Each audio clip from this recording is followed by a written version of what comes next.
वैश्विक उस पे भारत एक ग्लोबल पावर की तरह उभरता नजर आ रहा है। Is there anybody who can control Trump? Is there anyone? Not even Trump himself. Not even Trump himself can control. देखिए, ट्रम्प के बयान जो है वो ट्रम्प अभी तक ये लगता है कि बड़ा अनप्रेडिक्टेबल है। और इसीलिए हम कहते हैं कि प्रोफेसर साहब शायद सहमत होंगे कि डेमोक्रेट्स के तुलना में रिपब्लिकन के साथ भारत के रिश्ते बड़े अच्छे रहे हैं, लेकिन रिपब्लिकन माइनस ट्रम्प, क्योंकि रिपब्लिकन डेमोक्रेट्स की हमें पता है पॉलिसी क्या है, रिपब्लिकन की पता है, लेकिन ट्रम्प की क्या है ये पता नहीं है। लेकिन इस अपनी अनसर्टेनिटी अनप्रेडिक्टेबिलिटी के बीच ट्रम्प की बातों में कुछ प्रेडिक्टेबिलिटी नज़र आती है। वो ये कि लाइक ए बिजनेसमैन वो हाई ग्राउंड से शुरू करते हैं, हम 15 दिन में 15% कर देंगे, 50% कम कर देंगे, धीरे धीरे आते हैं, धीरे धीरे वो नीचे उतरते हैं, कहते हैं अच्छा ये कंसेशन ले लो, ये कंसेशन ले लो, तो ये करते हैं। और दूसरी चीज़ देखिए ये है कि ट्रम्प की बातों को कितना हमें with a pinch of salt लेना चाहिए, ये देखना पड़ेगा, क्योंकि यही ट्रम्प हैं, ये इन्होंने कहा कि हमने भारत पाकिस्तान को कहा, उनके कानून बैठे कि ट्रेड बंद कर देंगे, नहीं तो आप समझौता करो, और उन्होंने समझौता कर लिया। अगर आपके कहने से समझौता कर लिया तो फिर उसके बाद आपने क्यों 50% किया?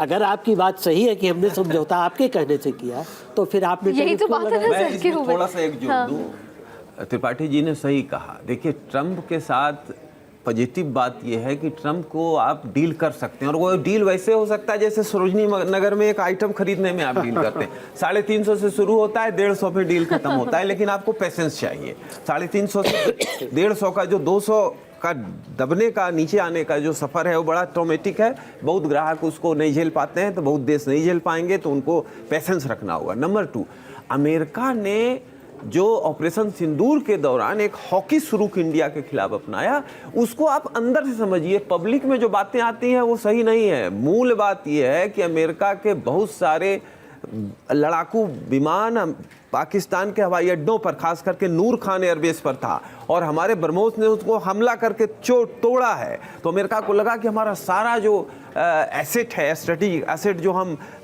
वेस्ट एशिया पर रखे हैं, ईरान को मारना है, उसको मारना है, वो असर बनेगा। तो वहाँ पर उनको चुका और उन्होंने एक हॉकिश एटीट्यूड ले लिया। इसीलिए तो सर मेरा ये सवाल है कि हमने बहुत अच्छा अभी इस ऑपरेशन सिंदूर में बहुत अच्छा मैनेज किया, बहुत सही तरीके से हम गए, बिल्कुल एक सही जगह पर हमने मारा, 9 आतंकवादी हमले, जो हमें करना था हमने किया। उतनी बड़ी जीत को ट्रम्प के उस 53 बार बोलने से वो कहीं ना कहीं एक वो जैसे बोलते हैं दाल में काला हो गया, या जैसे बोलते हैं कि मज़ा नहीं आया। देखिए, बिल्कुल ऐसा नहीं है। सारे रीजनेबल लोग जिनको पता है, उनको पता है कि ऑपरेशन बात पब्लिक परसेप्शन बहुत नहीं, परसेप्शन विपक्ष खराब कर रहा है। विपक्ष को सत्ता की राजनीति के लिए राजनीति नहीं करना चाहिए, देश के लिए राजनीति करना चाहिए। अगर गलत है तो जरूर आलोचना करो। अब देखिए, अटल बिहारी वाजपेयी ने, जब इंदिरा जी ने बांग्लादेश बनाया, तो अटल बिहारी वाजपेयी ने कहा कि ये दुर्गा का रूप है। तो अटल बिहारी वाजपेयी का ऑरा घटा या बढ़ा, ये विपक्ष को सोचना चाहिए। सर वो तो gone are the days sir. नहीं, तो वो नहीं, देश नहीं गया। जनता की नजर में देश सर्वोपरि आज भी है, ये आप मत भूलिए। जनता देश को सबसे ऊपर देखती है, नेताओं को नीचे देखती है। गांधी ने कहा कि जो राजनीति है वो देश सेवा के लिए, लेकिन मेवा खाने के लिए अगर राजनीति आप करेंगे तो जनता से आपको प्यार नहीं मिले। विपक्ष की बात है तो मैं थोड़ी एक चीज़ कहना चाहूँगा। मैं किसी पार्टी से, पॉलिटिकल पार्टी से अटैच नहीं हूँ, लेकिन मुझे ये नहीं समझ में आता कि जब ऑपरेशन सिंदूर होता है तब आप आर्मी की बड़ाई करते हैं, तालियां बजाते हैं, जब उरी होता है तब आप प्रधानमंत्री को गाली देते हैं।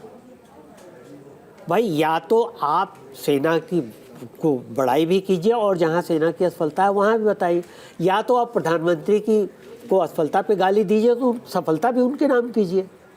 ये जो सेलेक्टिविटी है विपक्ष की, ये साफ जाहिर हो जाती है जनता में। सर पॉलिटिसाइजेशन तो बहुत ज़्यादा हो गया ना, जो आप कह रही थी, पॉलिटिसाइजेशन बहुत ज़्यादा हो गया। जो पहले एक जो समझौता हो जाता था, जैसे कि वाजपेयी जी को यूनाइटेड नेशंस भी भेजा गया था ना, तो वो सब तो हम लोग कर लेते थे। अब लेकिन पिछले आप समझिए 25 साल में बहुत ज़्यादा विभाजन हो गया है। जो एंटेगनिज्म है ना पार्टीज़ में, अब बातचीत नहीं होती। Absolutely, हम पार्लियामेंट कवर करते हैं सेंट्रल सर। हॉल, हमने नहीं देखा सेंट्रल कि हॉल खत्म हो गया, सेंट्रल हॉल में सब लोग बात करते थे, अब सेंट्रल हॉल ही खत्म कर दिया उन्होंने। तो ये सब नहीं होना चाहिए। देखिए हमारी जो नीतियां हैं, बहुत एक डाइवर्स देश है, यहाँ पे हमें बहुत डाइवर्सिटी को कंट्रोल करना होता है। उदाहरण के तौर पे सर, राहुल गांधी कभी अमित शाह जी से समय ऐसा नहीं देखा हमने कि राहुल गांधी मिलने गए हों। प्रियंका गांधी मिल लेती हैं तो ये सवाल उठता है कि देखिए प्रियंका सांसद बनते ही अमित शाह से मिल ली, डील हो गई, या फिर कुछ नहीं हुआ तो उन्होंने अपने क्षेत्र के लिए कुछ मांगा। तो सवाल ये है कि राहुल नहीं करते, सोनिया कर लेती है। प्रोफेसर अरुण कुमार जी से सहमत हूँ, लेकिन सर ये राजनीतिक सहमति का जो अभाव हुआ ये वाजपेयी जी के बाद शुरू हुआ है। मनमोहन सिंह 1 और मनमोहन सिंह 2 में शुरू हुआ। वाजपेयी जी तो विपक्ष को मिला के चलते थे। आप ध्यान करिए, जब पार्लियामेंट पे अटैक हुआ दिसंबर 2001 में, तो सोनिया गांधी का सबसे पहले फोन अटल बिहारी वाजपेयी को आया। ये एक आपस में सम्मान था। तो वो मनमोहन सिंह की सरकार जब बनी तो विपक्ष को, माने कांग्रेस एंड उनके जो भी एलाई थे, उनको कुछ स्पेशल अकड़ आई जो अकड़ नहीं आना चाहिए था। और निश्चित तौर पर नरेंद्र मोदी भाई की सरकार जो है पिछले 11 साल में, उसमें भी उसके लिए कोई काम नहीं हुआ कि विपक्ष को सहमति लेके चले, पक्ष विपक्ष को मिलके कुछ चीजों पर बराबर बात तो करना चाहिए। जब वॉर की बात थी तो सहमत था ना विपक्ष कि आप जो करें वो कुछ करें। कमियां सरकार की भी है, विपक्ष को बार बार बुला के बात करना चाहिए, मानना उनकी बात नहीं। वही अगर उस दिन राहुल गांधी ये कहते थे कि कैसे वॉर, क्यों वॉर, क्या है, बात बताइए, तो राहुल गांधी ने सहमति एज एलओपी बताया कि आप सरकार के साथ। देखिए जो सत्ता पक्ष होता है उसी को सबको मिला के चलना होता है, जिम्मेवारी उनकी उसकी जिम्मेवारी है ना, क्योंकि जो विपक्ष है वो तो अपना काम करेगा विपक्ष का। लेकिन हमारे यहाँ क्या सेंट्रलाइजेशन बहुत ज्यादा हो गया, जैसे कि मिनिस्ट्रीज भी हैं, मिनिस्ट्रीज में अब वो लीवे नहीं रहा कि आप अपनी नीतियां अपने तरह से चला पाए, है ना। तो ये नहीं कि सब जगह दिख रहा है, सरकार में भी दिख रहा है, विपक्ष के प्रति भी दिख रहा है। तो इसको नीति को हमें बदलना चाहिए। आप तीनों ही मतलब इस पे अगर कुछ रोशनी डालें, चाहे सत्ता पक्ष हो विपक्ष हो, प्रॉब्लम ये है कि कोई सवाल नहीं कर सकता है। अब सवाल करते ही मतलब, या तो अगर मैं सवाल कर रही हूँ तो बोल देंगे कि आप कांग्रेसीकरण हो चुका है, सरकार मतलब कोई भी शायद सवाल नहीं कर सकता। अब सवाल क्यों नहीं कर सकते? स्थिति देखिए क्या आ गई है कि सरकार हो या विपक्ष हो, एक दूसरे की सिर्फ खामियां नजर आती हैं, एक भी बड़ाई, अगर हम कांग्रेस से ये कहेंगे कि राहुल गांधी कहाँ गए, रैली थी, आज की तारीख में बिहार चुनाव अपने चरम पर है, लेकिन वोट चोरी का मुद्दा गायब है। जबकि राहुल गांधी वोट चोरी के मुद्दे से निकले, प्रेस कॉन्फ्रेंस की, फाइलों पुलंदे लेकर आए, लेकिन चले गए। तो अब अगर कांग्रेस से सवाल पूछ लो तो बोल देंगे कि आप तो गोदी मीडिया हो, आप गोदी मीडिया हो। देखिए ये वोट चोरी का माहौल बन गया। वोट चोरी का जो आरोप है वो पूर्ण तौर पर आधारहीन है। आप देखिए उत्तर प्रदेश में आधा आधा हुआ, आधा विपक्ष को मिला, आधा बीजेपी को मिला। तो अगर वोट चोरी होता तो योगी आदित्यनाथ जैसे मजबूत मुख्यमंत्री रहते, विपक्ष आधी सीट कैसे जीत गया? अगर वोट चोरी होता तो कर्नाटक में कांग्रेस की सरकार बनी, मोदी जी हर दरवाजे कोने तक हाथ जोड़े गए लेकिन हार गए।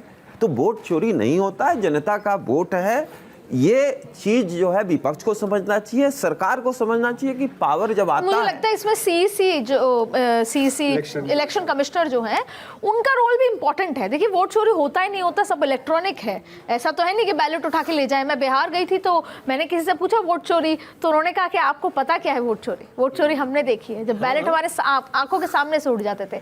लेकिन अगर कमिश्नर, इलेक्शन कमिश्नर उसको एकदम आधार लेकर सोर्सेस के साथ बताएं तो शायद लोगों के सामने क्लैरिटी मैं इसमें एक चीज जोड़ दूं। मैं प्राइमरी स्कूल में पढ़ता था जब इंदिरा गांधी प्रधानमंत्री थी, 84 में, 80 में भी जीती हैं। तो मैंने अपनी आंखों से देखा है, मैं 8वीं क्लास का था, 1100 वोट हमारे यहाँ 12 बजे तक गिर गया। और कांग्रेसी लोग उस समय पत्ता वाला चलता था, हाथ खत्म हो गया तो पैर के अंगूठे से निशान मारा जा रहा था। 4 लोग मिलकर 1100 वोट गिराए। ये हमने अपनी आंखों से देखा है। बूथ लूट क्या होता है, वोट चोरी क्या होता है, ये होता। सबसे पहला उदाहरण वोट चोरी का 1952 में हुआ, जब रामपुर से मौलाना अबुल कलाम आज़ाद खड़े हुए और वो हार गए थे।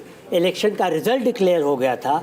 उसके बाद नेहरू ने गोविंद वल्लभ पंत को कहा कि ये बहुत गलत है, आप उनको जीता हुआ घोषित कीजिए, नहीं तो आपकी कुर्सी खतरे में है।